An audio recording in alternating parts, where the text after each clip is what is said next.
I've seen this question before of transforming a MVP from Lovable over to Claude Code and also to use the MVP kit. If you are curious about what is the MVP kit, just type in the AI Forger starter kit. You should find this repository where you could just use this as a boilerplate for you to start your own MVP. It already comes with everything configured, so you can have access to Stripe, to the Google authentication. For this video, I'll just use an example of the authentication features since we don't want to configure Stripe and everything. So let me just download it here.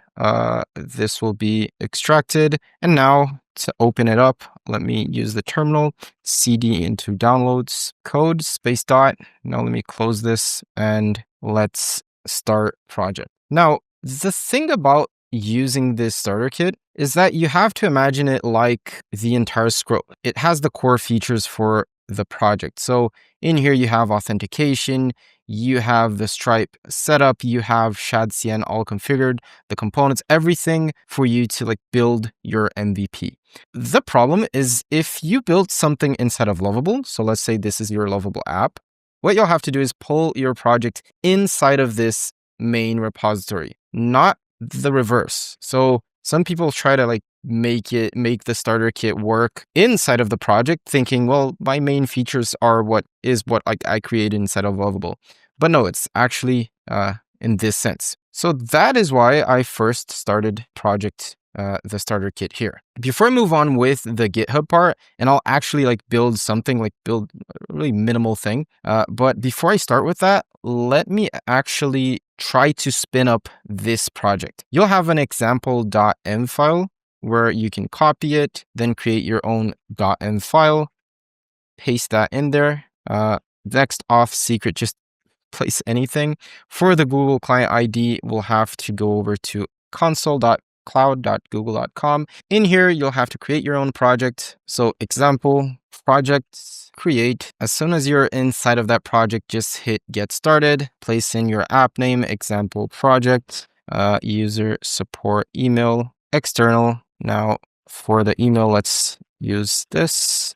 Next, agree, continue, create. Probably it's even something that you might have done before. Now, once it is created, all you have to configure is this part. In this part, you'll have to go over to the readme.md file just to get this URL right here. And it's what tells the Google console where is the redirect URI for authenticating. So let me hit create. Now we have the client ID. Let me grab that, head back to my .env. Let me fill it in here. Nice. Now let me get inside of that and copy my client secret. Once that's copied, let me just paste it in here and we'll need to do two more things. So inside of audience, I like to just publish the app because then I can test it with many different emails without having to always come here and make those emails as test users. Another thing we'll want to do is go inside of data access, add or remove scope, and just toggle these three. Go down here, click to update, then save. Okay, we should be done. And now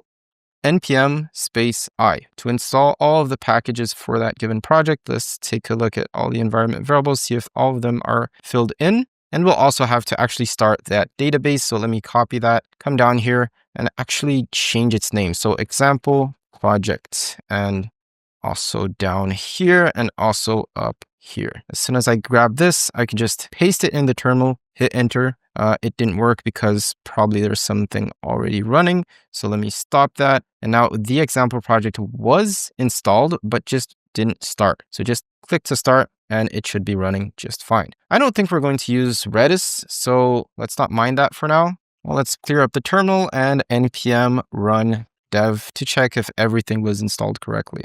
It opened up on port 3001, and this won't work while authenticating because of how we set this up down here. See that it's localhost 3000, so every time you have to actually log in inside of the localhost 3000. So let me stop this app that I was working on earlier and now start this new one, and it should run on port 3000 just fine. Command click, you'll be sent over there. Try to sign in, continue with Google. Just select your email, hit continue, and yeah, we got this error because we forgot to do one more thing, which is npx prisma db push, and actually send everything from the schema.prisma over to our database.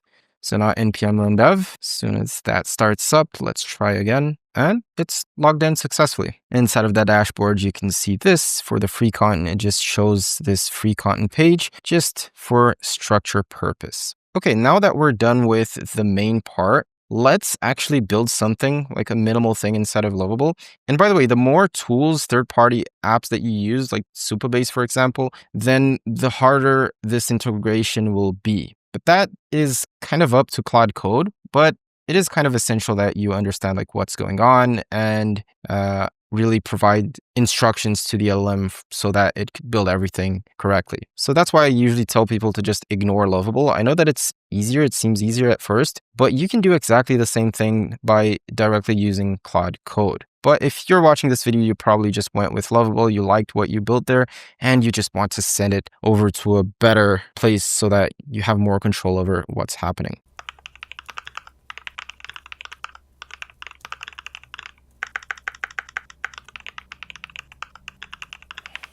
My prompt is as simple as build a neobrutalism styled scientific calculator. So as I said, it's a really, really simple idea here. Okay, it seems like it's done.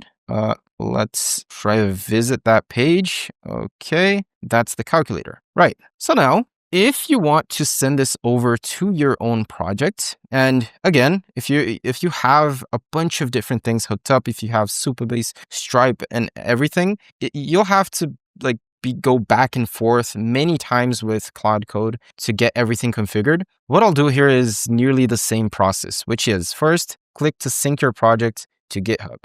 Connect to GitHub, then you'll have to connect it. Just toggle this on, hit continue, connect, transfer anyway. And as soon as you connected GitHub, this button will show up. So view on GitHub. When you click that button, you'll be redirected to the repository with the entire project. This project is built with Vite, not Next.js, but that shouldn't be a problem for Claude Code to convert over to Next.js. Even so, because it is React, it is using TypeScript, and that is basically the same thing from our starter kit. Okay, so the first thing I'll do is just download this as a zip file.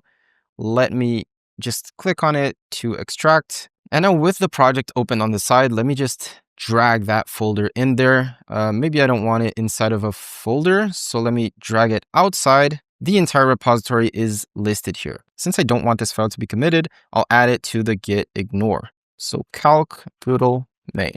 Saved, and now let me actually git init. Let me add an existing repository, find that repository inside of the downloads folder. Let me click to add the repository, and let me just do a first commit, send, publish repository. This will be an example Lovable import.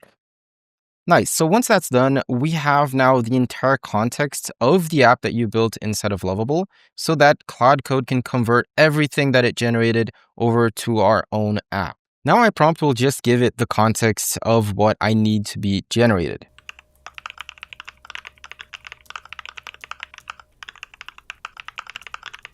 Yeah, so it really depends on what you built. If I had created something that used Stripe, for example, I would probably ask Claude Code to give me instructions on how I could integrate Stripe inside of this new repository, because then it would give me the instructions of what I have to do inside of the Stripe dashboard to then connect everything and make everything just work. But since this app just has a simple neobrutalism calculator, I just instructed it to find that calculator and design it in the same exact style. Let me hit enter and see what it builds for us. Yeah, I forgot to run it with the dangerously skip permissions. Now it'll be asking me every time it wants to do anything, but that's fine. Okay, so this is the plan. And by the way, if you are really bothered like I am with having to approve every single change it makes, every single feature it tries to create, what you can do is just get out of this session by Control C.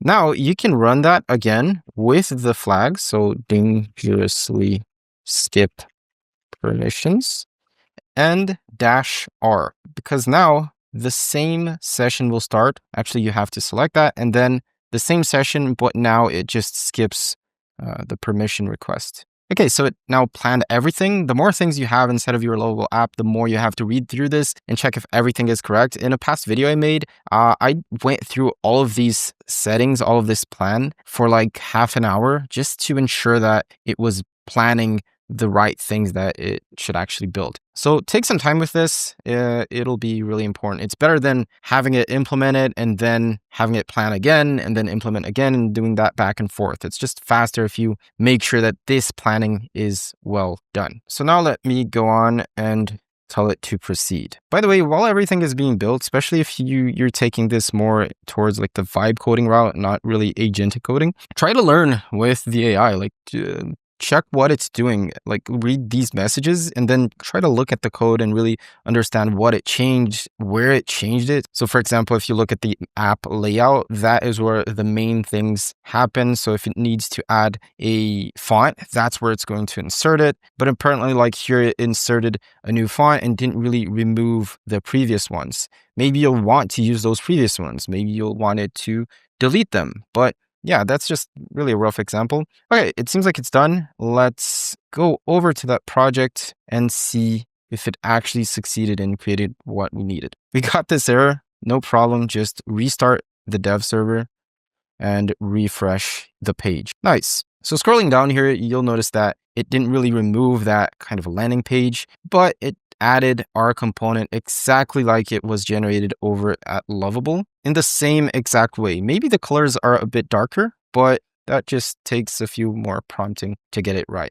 This is an example of how you can send a project from Lovable over to Claude Code. But in this example, like we have a repository already, a starter kit for you to use. If you don't want to use that, if you don't want to use a Next.js app and just continue editing everything from the main repository, it's as simple as just opening up Claude Code inside of this repository and having Claude Code perform whatever you need. Yeah, so for most builds, this should work, but each case is different. And if this didn't work for you, please let me know down in the comment section. Specify what you're working on and we'll try to solve it, even by me just sending you over a prompt that you can try inside of Claude Code to make it work. If this helped you at all, feel free to leave a like and subscribe for more. Thanks for watching, and I'll see you in the next video. Till then.